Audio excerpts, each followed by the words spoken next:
내가 만드는 복지국가는 2012년 2월 29일에 태어났습니다. 161명의 시민들이 내 손으로 복지국가를 만들자 선언을 했죠. 2012년 대한민국은 복지국가에 바람이 불었습니다. 당시 대선에서 보수 진영의 박근혜 후보조차 복지국가를 주창했으니까요. 먼 나라의 이야기이기만 했던 복지국가를 우리도 꿈꾸는 세상이 된 것이죠.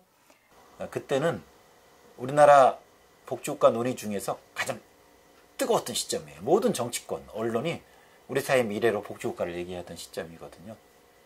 보수정당이든 진보정당이든 모든 후보들이 복지국가를 공약으로 내걸고, 내가 만드는 복지국가를 준비하는 시민들은 복지국가를 스스로 만들고자 하는 사람들이었습니다. 대한민국 곳곳에서 열심히 일하는 시민과 노동자들이 작지만 소중한 희망을 모아 내가 만드는 복지국가를 발족한다. 2012년 2월 29일 내가 만드는 복지국가 발기 일동. 감사합니다. 증세운동 하는 곳이 그 당시만 해도 정말 없었어요. 제가 그때 민변에서 조세팀 만들고 그쪽에 대해서 굉장히 고민이 많던 시기라서 너무 흔쾌히 합류를 했고, 무상급식, 보편복지 이런 문제에 관심이 많아졌을 때죠. 그랬다가 이거 복지가 굉장히 중요한 일이다라는 것을 깨달았었고, 본격적으로 좀 복지국가, 보건의료뿐만 아니라 복지국가 자체의 운동을, 복지국가 운동이 좀 필요하다. 그래서 새로 이제 그 복지 대안 모임 이런 걸 하려고 하는데 같이 했으면 좋겠다. 이래서 좋지요. 이러면서 이제 그렇게 된 거예요. 그저 국회의원이나 대통령에게 투표하는 것을 넘어 스스로 복지국가 운동의 주체가 되겠다고 결의를 세웠죠. 그러면서 내가 만드는 복지국가를 만들었습니다. 내만복이 출범하면서 가장 먼저 집중한 의제는 단연 복지 증세입니다. 정치권은 복지국가를 주장하면서도 가장 중요한 재정 방안을 내놓지 않았습니다. 내만복은 복지국가로 나아가기 위해 시민들이 책임있게 그 몫을 담당하겠다고 선언했죠. 세금을 더 걷겠다고 하는 정치인은 인기가 없잖아요. 그렇다면 복지국가를 만들어가는 주체이자 또 당사자인 시민 스스로가 그 실타리를 풀어야 하겠죠. 국민들이 함께 잘 살 수 있는 그런 복지국가의 길로 나아가기를 간절히 바랍니다. 복지국가를 만들기 위해서는 과감하고 대규모적인 증세가 필요합니다. 내만복은 나부터 능력에 따라 세금을 더 낼 테니 부자도 경제력만큼 더 내라는 세금 정의론을 내세웠습니다. 아주 강력한 구호였죠. 저희가 내가 만드는 이라고 할 때 그 만드는의 계기를 어떤 의제로 삼을까, 저희가 발족할 때 삼았던 의제는 세금이었습니다. 그래서 복지국가를 누리고자 하는 시민들이 직접 세금을 내겠다. 증세와 더불어 내만복은 시민들이 복지 정책을 체감할 수 있도록 하는 것도 중요하다고 생각했습니다. 그래서 복지국가 체험 어플리케이션을 제작해 무료로 배포하기도 했습니다. 우리 발족 때 발기인 분들이 냈던 돈 모두를 털어서 그 복지국가 체험 애플리케이션도 만들었고,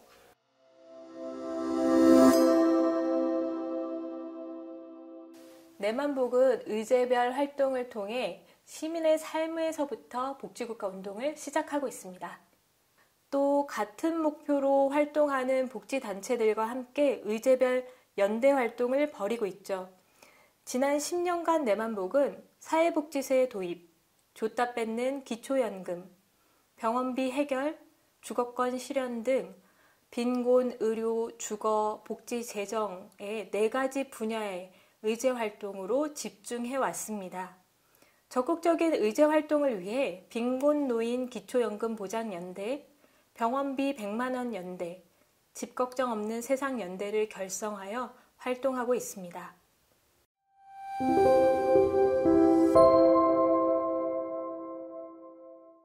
내만복의 첫 번째 핵심 의제 사업은 사회복지세 도입입니다.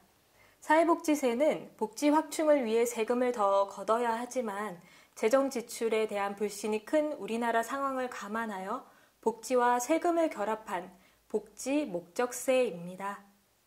국민들은 17과 사회복지세 도입하라! 내가 세금을 내더라도 제대로 쓰일까라는 의구심을 시민들이 많이 가지고 있는 걸 확인했어요. 그래서 그렇다면 목적세 방식이면 된다. 그래서 내가 낸 세금이 복지에 쓰이는 것으로 법에 아예 못을 박으면 되거든요. 그게 사회복지세입니다. 그래서 초창기에 사회복지세 도입 준비를 많이 했죠. 그리고 발족해서는 법안도 발의하고. 증세에 대해서 입장이 뚜렷하지 않다라고 생각하던 차에 내만 보기 사회복지세를 포함해서 증세에 대해서 이제 명확하고 뚜렷한 입장을 가지고 있다는 걸 알게 돼서 우리 모두가 세금을 같이 내자. 특정 누구만 해결해서 되는 건 아니고 우리가 해야 되는 재원 규모, 해야 될 일들의 양을 봤을 때는 특정 소수, 특정 부자, 특정 자산가들의 세금만 늘려서 해결될 문제는 아니고 우리 모두가 조금씩이라도 같이 내야만 그래야 더 큰 재원이 확보되는 거고 정말 제대로 된 복지국가를 만들 수 있는 거여서.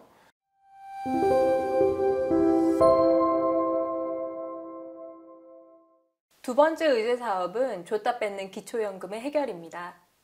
2008년부터 정부는 10만 원의 기초연금을 도입했고 박근혜 정부에서 20만 원으로 문재인 정부에서 30만 원으로 인상했습니다.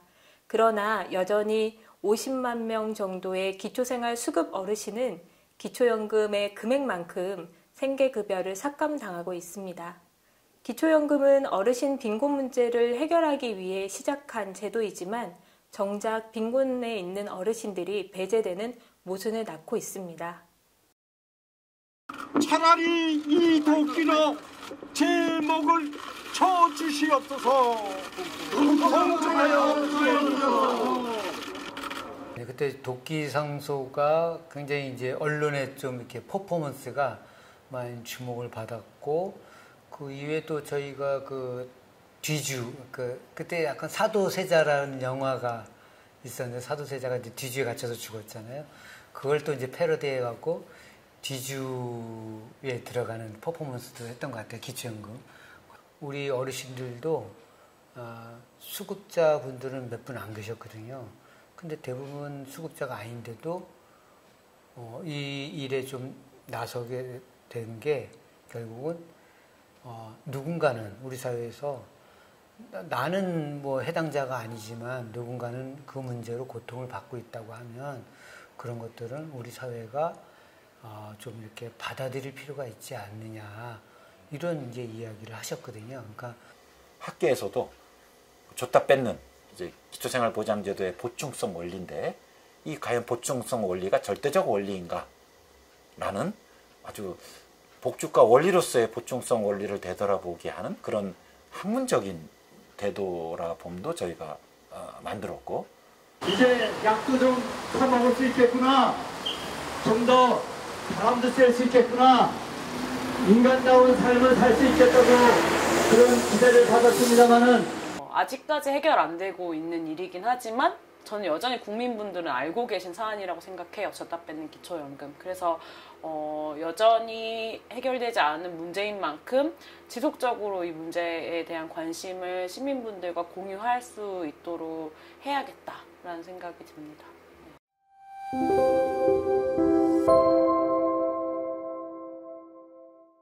네, 세 번째 의제 사업은 건강보험 보장성 강화입니다. 내만복의 시작부터 복지 증세의 주요 목적 중 하나로 건강보험을 내더라도 건강보험의 보장 범위를 획기적으로 넓히는 병원비 100만 원 상한제를 주장했습니다. 2010년에 시작한 건강보험 하나로 운동의 계승이기도 했죠. 실비보험을 들 돈으로 건강보험을 내고 건강보험의 그런 재정을 확보를 해서 건강보험 하나로 모든 그런 의료 보장률을 높이자는 실질적인 운동이었다고 생각을 하는데 엄청 자랑인가요? 엄청난 성과를 냈다라고 생각해요. 사실은 예를 들어서 지금은 3대 비급여라는 표현 우리 안 쓰잖아요. 그러니까 한때 한 5, 6년 전까지만 하더라도 비급여의 핵심이 그러니까 병원비가 많이 나오는 이유, 병원을 이용할 때 병원비가 많이 나오는 이유의 핵심이 사실은 3대 비급여였어요. 그런 과정이 시작된 게 제 기억으로 2013년 초부터 시작됐습니다. 4대 중증 질환에 대해서는 100% 국가가 전액 보장하겠다. 이건 지킬 수 있다라고 얘기를 했었거든요. 근데 지금은 그거를 완전히 뒤집었습니다. 이게 공약에 대한 어떤 후퇴 수정 정도가 아니고요. 아예 그냥 폐기한 겁니다. 그때 다른 단체들은 거의 초기에는 나서진 않았었고, 그쵸? 내가 만드는 복지국가와 같이 이제 주로 했었던 노년유니원, 세상을 바꾸는 사회복지사 단체, 이렇게 제 기억으로 세 단체가 지속적으로 그 문제를 제기를 했고, 그거를 이제 많은 언론들이 다뤄줬던 것 같아요. 그래서 정부는 건강보험의 적용 범위를 조금씩 확대하게 되었고, 내만복은 2016년부터 먼저 어린이부터 병원비 100만 원 상한제를 적용하자는 운동으로 전환하였습니다. 어린이 병원비 국가보장 추진연대가 바로 이러한 운동의 흐름에서 시작한 활동입니다.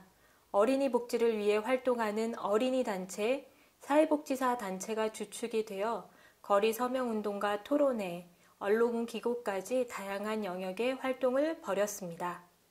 51만 5,200명의 서명을 목표로 하고 있는데요. 아이컵 생협의 23만 명의 조합원들은 마음을 모아서 저희 아이들도 이 서명에 함께 걸어가도록 하겠습니다. 우리는 정부가 실행할 때까지 국민운동을 전개한다. 대한민국 모든 아동들은 아플 때 그때 치료받고 건강하게 성장할 권리가 있어요. 어린이 병원비 국가 보장은 우리가 이제 어린이들의 건강권, 생명권 차원에서 한 건데, 그거는 지금 완성되진 않았지만은 완성 단계로 이제 천천히 접어들고 있기 때문에 어떻게 보면 그것은 이제 성공 사례의 하나로서 좀 기억이 되는 거고.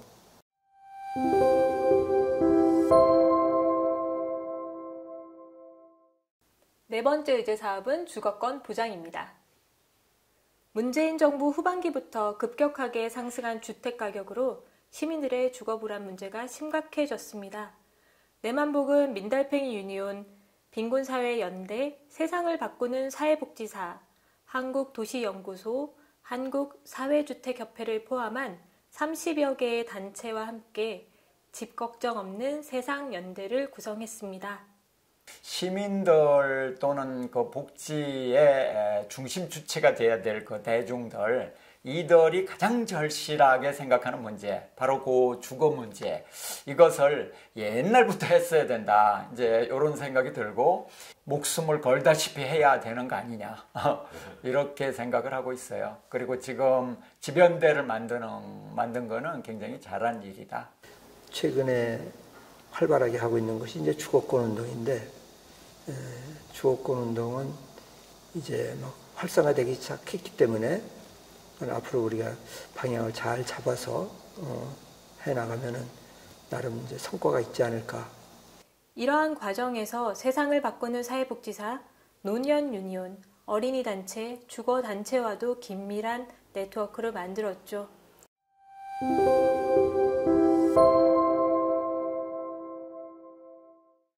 2012년부터 100회를 넘게 이어온 복지국가 촛불은 어느새 복지국가 시민운동의 상징이 되었습니다.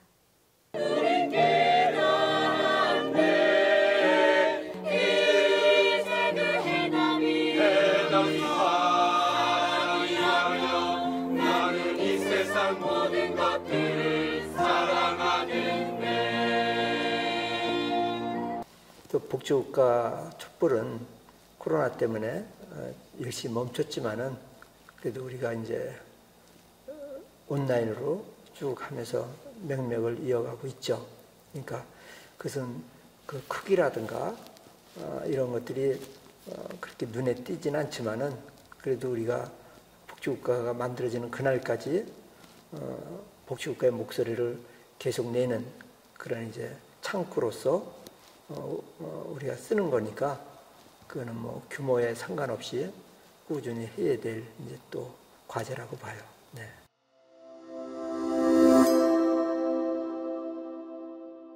내만복은 생활 현실에 맞닿아 있는 복지를 고민하는 단체입니다.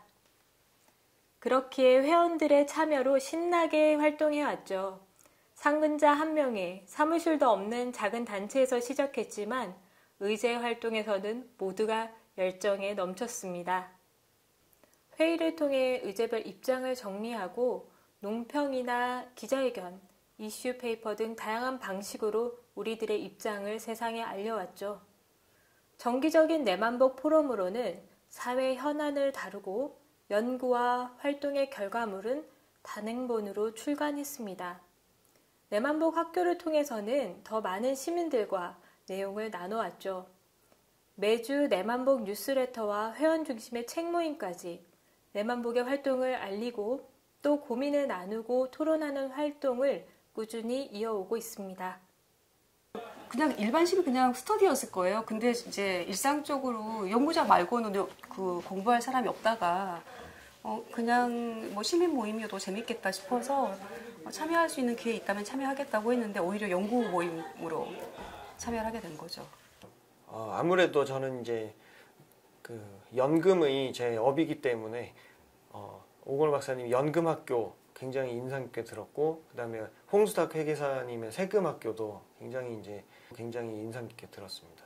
그래서 많은 것들을 배우게 되고 시야가 넓어지고 몰랐던 것들을 많이 알게 되고 굉장히 유익한 시간이었던 것 같습니다.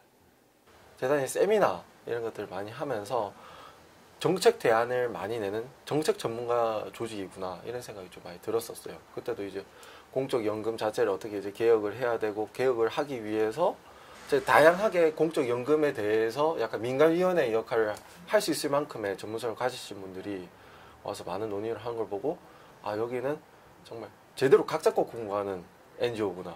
이렇게 여기저기서 듣고 강의 통해서 듣고 혼자 보고 하면서 많은 부분들을 배울 수 있었지만 여전히 부족합니다. 하지만 처음에 가입했을 당시에는 그 장벽이 어마어마하게 느껴졌었거든요. 그래서 신규 회원들한테는 그런 장벽을 조금 좀 줄이고자 그런 기획을 하게 되었습니다.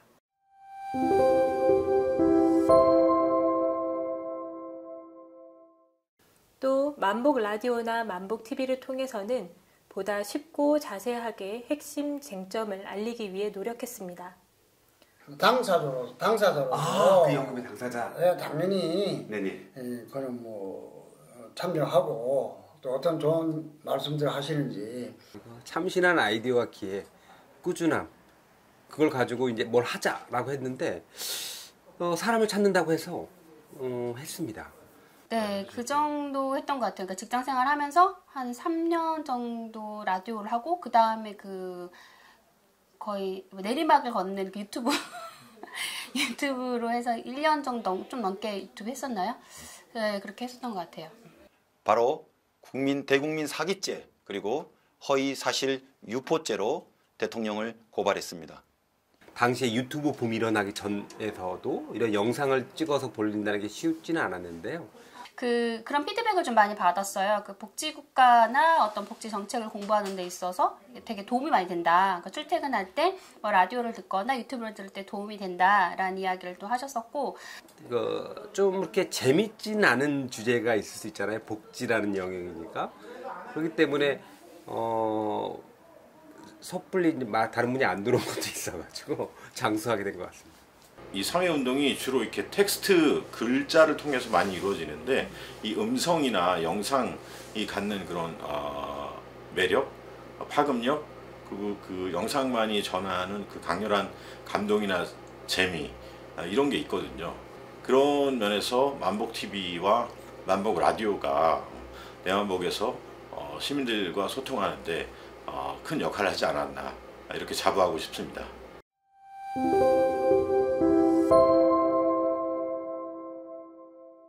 우리 아들 권은승 알지?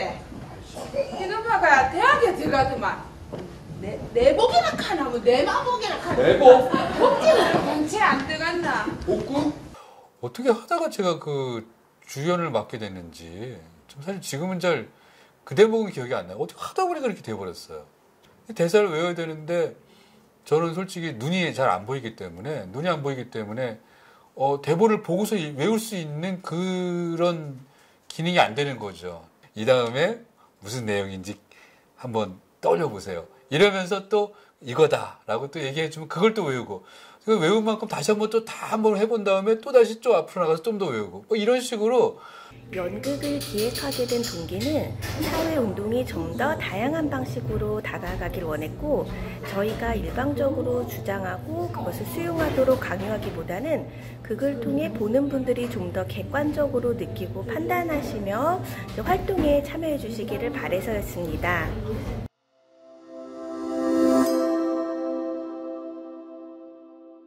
그러니까 복지의 싱크탱크?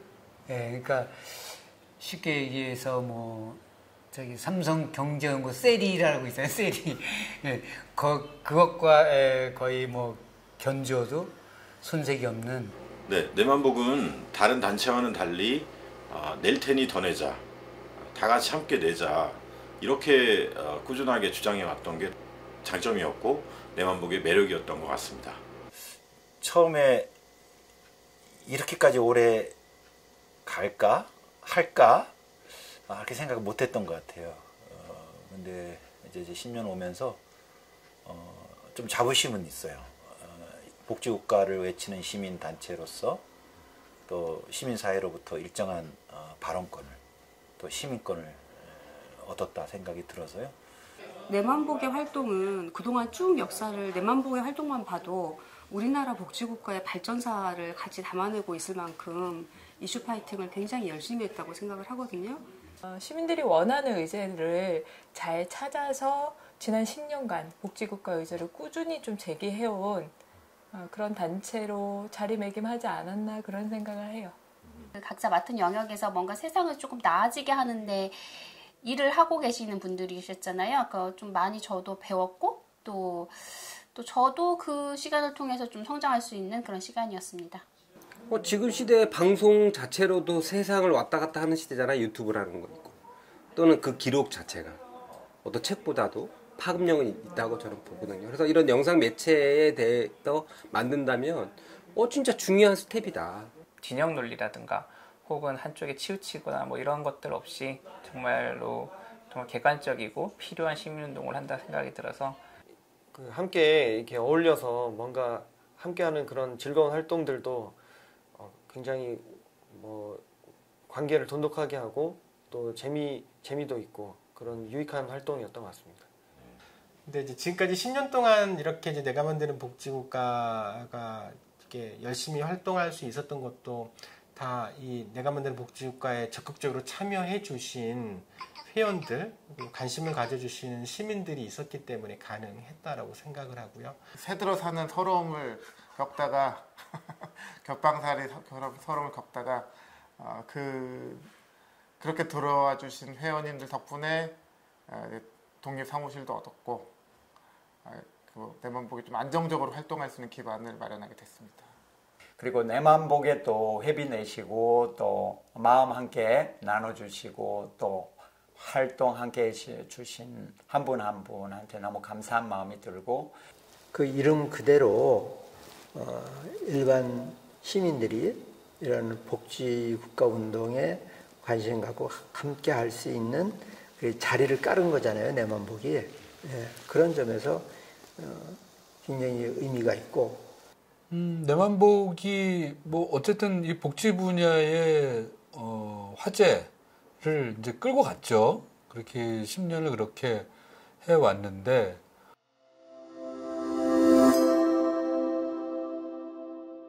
앞으로 10년, 20년 더 해야 될 것 같은데요. 지금 생각보다는 복지국가의 길이 아직도 많이 남았어요. 우리가 그나마 그래도 많이 왔다라고 생각해요. 많이 좋아졌지만 앞으로 가야 될 길이 여전히 많다.